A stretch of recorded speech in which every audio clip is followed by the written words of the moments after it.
Hello and welcome to episode 33 of the Fundraising Bright Spots podcast. My name is Rob Woods, and this is the show for anyone who works in fundraising and who wants ideas for how to raise more money, really enjoy their job and make a bigger difference even during the pandemic.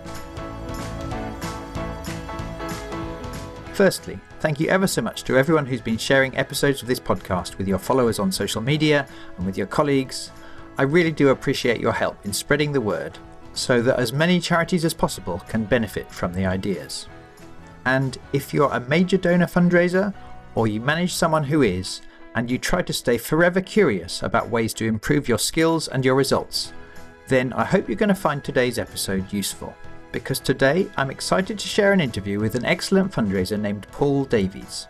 Paul works for a fantastic orchestra and charity called Manchester Camerata, and I first met him in January 2020 when he began the Major Gifts Mastery Programme that we run over 6 months for major donor and trust fundraisers. I wanted Paul to share some of his learnings and fundraising experiences on the podcast because not only has he made wonderful use of the ideas from the course, including securing the largest major gift his charity has ever received and getting several other stunning results to get their brand new appeal off to the best possible start in its first 2 weeks. But also because I noticed through our conversations that he's thought deeply about many crucial concepts that make a big difference to the results you get, and because I've found he has a really fresh, engaging way of explaining these distinctions. I've come away from all my conversations with Paul more focused on certain key ideas that make a difference, and, just as important, more energised by fundraising altogether. I really hope you enjoy this Bright Spot conversation too. This episode of the Fundraising Bright Spots podcast is brought to you by Bright Spot Mastery Programs. So if you need to increase income in corporate partnerships or major donor and trust fundraising, these programs will help. As well as the advanced strategies you learn on the training days, you receive one-to-one coaching to help you put those powerful techniques into practice. To find out more about the Corporate Mastery and Major Gifts Mastery programs, head over to brightspotfundraising.co.uk. Paul Davies, how are you? I'm well, thank you. Yes, how are you doing? Yeah, very good, thank you. Thanks for making time to chat. So that the listener can get a sense of it, you work for Manchester Camerata, you're head of communications and development. Do you want to give us a tiny top line bit about that charity? So we're an orchestra and charity that essentially puts communities first. And we do many different things, whether that's playing and touring Mozart, whether it's doing an orchestral rave at Glastonbury or pioneering dementia therapy.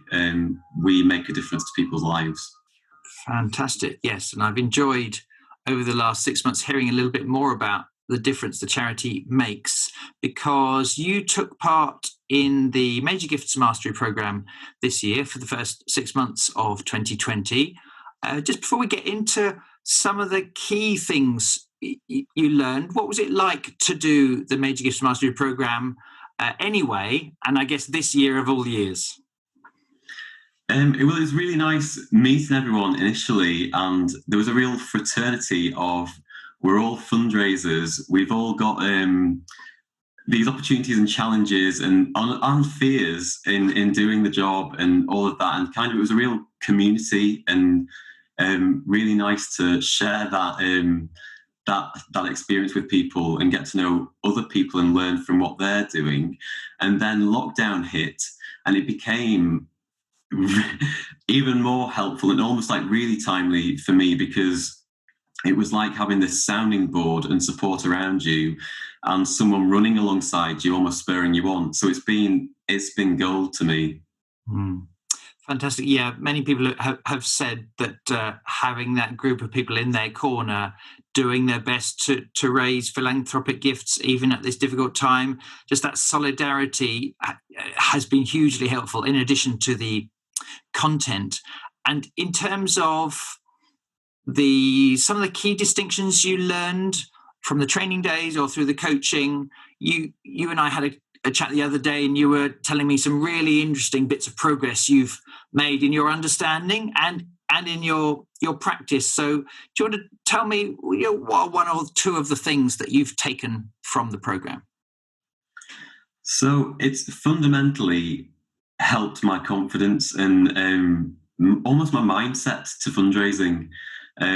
So I feel like how I approach meetings, how I conduct meetings or events or coffees is just completely different. And I kind of go to meetings really excited and almost more curious than I ever did, and open, and kind of focus on making the person I'm meeting their life better in some, or easier in some way, and finding out more about them and their world than going to talk, which was kind of, it was more talk than listen before, and I've really benefited from that, and I enjoy it so much more now, and it's so much more effective.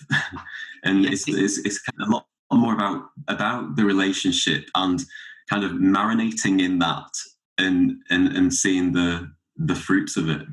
Yeah, it makes such a difference. I know it's kind of easy to say, and many of us are aware of the importance of truly being open to hearing how the other person is doing, and everybody talks about the importance of listening. But actually, in practice, early in one's career as a fundraiser, it can be surprisingly hard to do that in practice. So what would you say about kind of how you've made that shift, and the implications that now you have made that shift to have the confidence to approach meetings in that more of a win-win way? How's that come about, or what are the implications of that for you? So there's sometimes a lot of things to say about your charity, and sometimes when I say talk more than listen, sometimes there's sometimes a feeling of pressure that I must not leave any stone unturned about our charity, rather than just really quickly give a bit of an overview and then just listen and relax into the conversation. And then, as people are people, you focus on what they care about and where there's mutual ground and a matching to be had, rather than because everything we do is really amazing, but it's not necessarily of interest to everybody. And it's just kind of grasping that whole, it's so obvious when you say it out loud, but it's transformational, really. And that win-win, I think that's the mindset of fundraising. Isn't a dirty word. It's not all about money, and it's how I approach meetings really is now, this is something that makes people feel good. If you're giving to something you care about, that makes you feel good, and it makes good stuff happen. And so it's like you say, it's win-win. And that mindset has been a real gear change, and it makes the whole thing just really enjoyable. Yeah, it absolutely does. And A, makes each of those meetings enjoyable. B, it helps solve another important challenge for a fundraiser, which is the excitement and enthusiasm to go the extra mile to get more conversations, because they're going well, rather than sometimes they're a bit awkward and pressured. Yeah.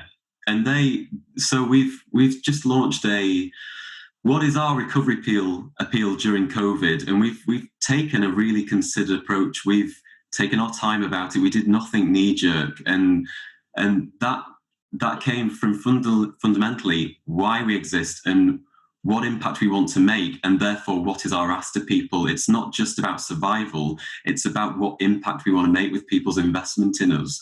And so that's kind of been a considered approach. But now I'm at the stage of talking to people about it.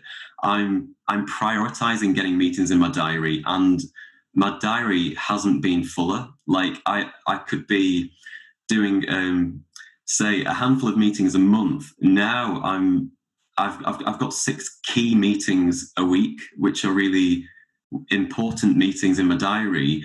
And I've found that just jumping on the phone to somebody, I was saying to you that the amount of yoga classes or leisure activities I've interrupted by just calling people just to get a meeting has been super productive, because I'm interacting. I've got a little informal interaction with them, which you kind of, is helpful anyway, because you find things out about people, and it just helps your relationship already. And kind of when you go into the meeting, you've got a bit of a human connection anyway, because you know what's going on in their life, and it all helps you just to again, it's just relationship building, but it's nuances that really matter. So a couple of things I wanted to pick up on there. The first was, did you say that before, 6 months ago, you might have had 3 or 4 conversations with supporters a month, and now you're up to 5 or 6 a week? Did I hear that correctly? Yeah. So that's quite a big turnaround. But the game changer has been just getting on the phone. Emails just take forever, and email is just something for us all to do, and yet picking up the phone just helps the relationship, but also get stuff done. And I just feel more productive for it. Yeah. And then it has a knock-on effect in terms of the cash raised as well. Yeah, and as you know, this is such a key theme of my philosophy on fundraising, or certainly high-value fundraising. And I've been talking to lots of other people who've made this kind of a shift. So just to be clear for the listener, it's not appropriate to be calling people who don't support your charity, but if and when they already care and they already support you, and you've got their phone number, and therefore it is appropriate for you to make contact in this way rather than the safer feeling way of sending an email. Your experience of becoming braver in that way has been richly rewarded, and it sounds like it's one of the key reasons why you're getting so many conversations with people who care about your cause now. And it's not surprising that also that's helping turn into results. Just one thing to pick up is usually you don't pick up the phone and then expect to have the whole conversation there and then. No. But rather than send an email to request a proper chat, you pick up the phone to request a proper chat. Often they pick up, and then they're only too happy to put something in the diary for next week, for instance. Yeah, and it's always, because I want to consider chat and conversation with people, but it's always that what's next, which was another thing that was really useful on the course.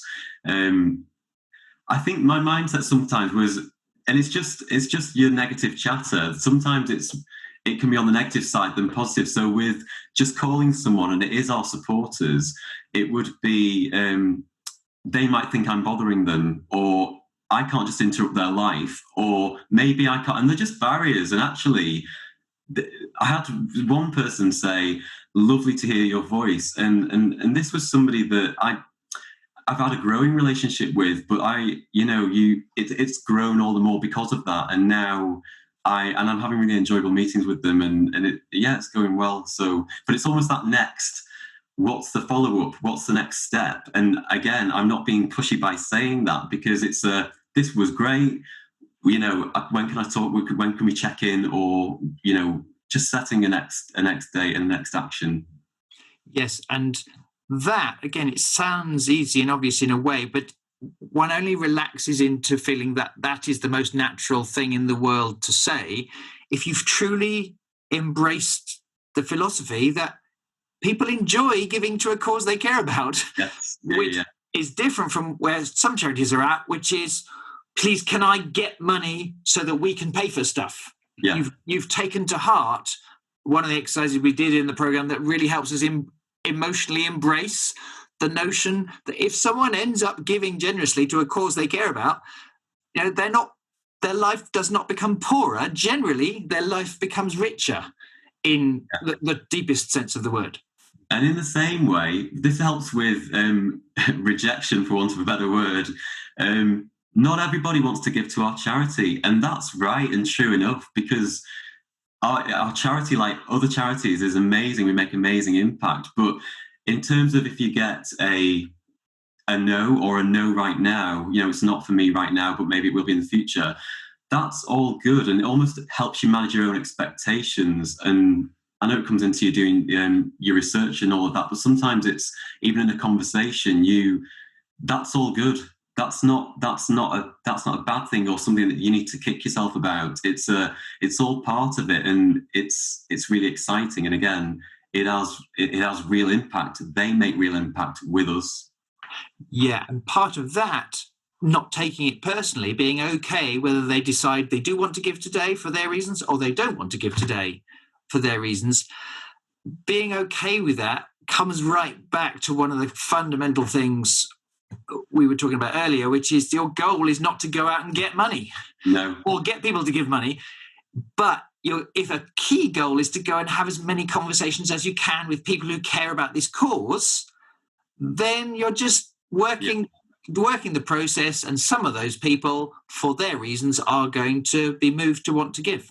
Yeah, and when I am asking people to consider giving a contribution, and we can be specific talking about an amount of money, that again, I feel I relax into that. It's not this is the bit, or this is the part where we're talking about supporting us, or I feel happy about it, and I feel I can actually be quite direct about it. And the person you're talking to, but I think that's the best way I can say it. Relaxed into it. I feel like it excites me. It doesn't unnerve me. Mm. And I think I remember at one point you said that having all some fundamental principles of good steps in a good donor meeting, something I called the fundraisers donor meeting checklist. You mentioned that tool you found really helpful, and even after all this experience, you still look at that most days before your meetings. Yes. Without mentioning any names or giving away any details, could you just bring to life, for instance, with one example you're pleased with of a meeting or an ask meeting that's gone well? Yes. Okay. So we started this fundraising appeal a couple of weeks ago, and one of the first meetings I did was with a current supporter, and I went through all this in my mind beforehand. I kind of got myself in the zone. I've always been very prepared for meetings before I did this course, but sometimes I could even be hastily walking to a meeting, and what I'm doing now is zoning into everything I've learned and that mindset before I go to a meeting. And the key part of that is, how can I, as I've said, make life easier for this other person and really listen to them.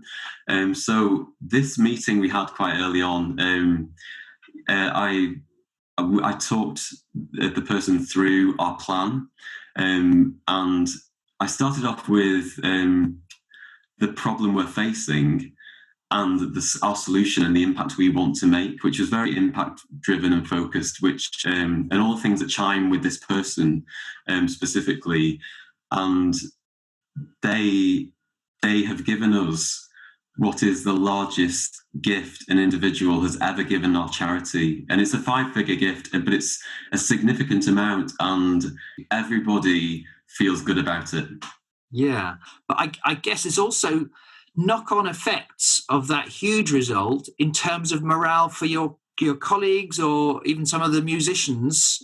Absolutely. Who might be, understandably, some of their morale might be taking some knocks in the last 4 months. The implications of you helping that donor do a wonderful, generous thing are far-reaching. Yeah, and interestingly enough, that was one of the very things that helped that person give more than they actually said in the meeting initially, and they were almost asking me to help them see the higher amount, and that was one of the things that really did it for them, because our musicians are, as we all know, at home, redundant. Their livelihood is at risk, but their mental health is as well. And we need to get them playing again, for them and for our communities. And that really resonated with the person. Congratulations, Paul, for putting all this into practice.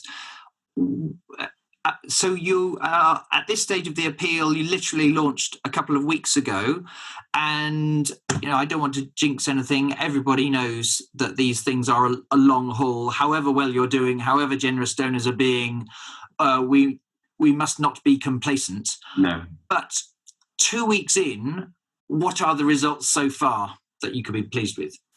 So we are at a third of the target. and it's a big amount, the target, and we're a third of the way within 2 weeks. But again, I can only say that's testament to this course. Thank you. Congratulations on all the hard work involved. And so, Paul, in terms of distinctions you've learned about what to say when it's our turn to do the talking about how our charity makes a difference, I remember you said that using real examples has become clearer for you and easier for you. Could you give me an example of how you might use real example or story when you're talking to some supporters? What's helpful is now I can quickly spot where we are trying to get something in that's clearly important to us and is no doubt important, but it's essentially filler. And it's cutting out, it's almost like what you don't say, what you cut out, because essentially it could all be important, but what's going to chime with a donor? And I always keep saying to the team, let's put ourselves in the shoes of a donor. And that's not disregarding our plan, but by putting yourself in the shoes of that donor, you're going to get that match in your head, because that's the match bit is the only way you're going to get support. So it's been really helpful in spotting and helping the team spot what's filler. There's a young guy we work with who has dementia, and he's in his 30s, and so we work with older people who have dementia, but people who have young onset, and that can be quite early on, and so there's this young man used to be in a band. He loves and adores music and had quite a rich musical life. And at the start of the sessions that we were doing, he just looked very withdrawn and almost like he wasn't in the room, and didn't say much, wasn't very verbal really, and was quite withdrawn and insular, and almost like just looked numb almost within his eyes. And so when we started the music session and making music, which is it's essentially a conversation without words, he was sat on a cajon drum that you can sit on and you can bash, and he just lit up. But when I say lit up, he was fully connected with the room and he looked happy. And that light that I could see in his eyes just made my day. I loved witnessing it, and I've been to so many sessions and I see it every time. And this is somebody who, like I'm in a band, I write songs, I make music, and I do that. I do that weekly. And for this guy, that he did that, and now this is giving him that back. But it's him. He's doing it. He's expressing himself, and it's just seeing somebody switched back on almost, and it's profound, and it's great. It's a joy to see. And just hearing you share that, I feel it. I get it. I connect. So is that the kind of example you've been sharing? You've been more likely to share proactively to a supporter now compared to, say, 6 months ago? Yeah, and it's the transformational. So it's going from what dementia looks like and feels like, what's the lived experience of that, to what life can look like for somebody with dementia and music therapy in their life. And I see it in people's eyes as I'm in a meeting with them. I see them get it, because I'm talking about something that matters. It's real, and I've experienced it and felt it, and I can authentically pass that on to somebody else. And of course, we invite people to see the sessions for themselves, and that's all part of the process of engaging and involving somebody. But even in a meeting, when I'm saying that to somebody else and it's a real story, it has impact for somebody. So, Paul, thank you ever so much for giving up your time to share these insights, these little stories to help the listener understand more about high value fundraising. I really appreciate it.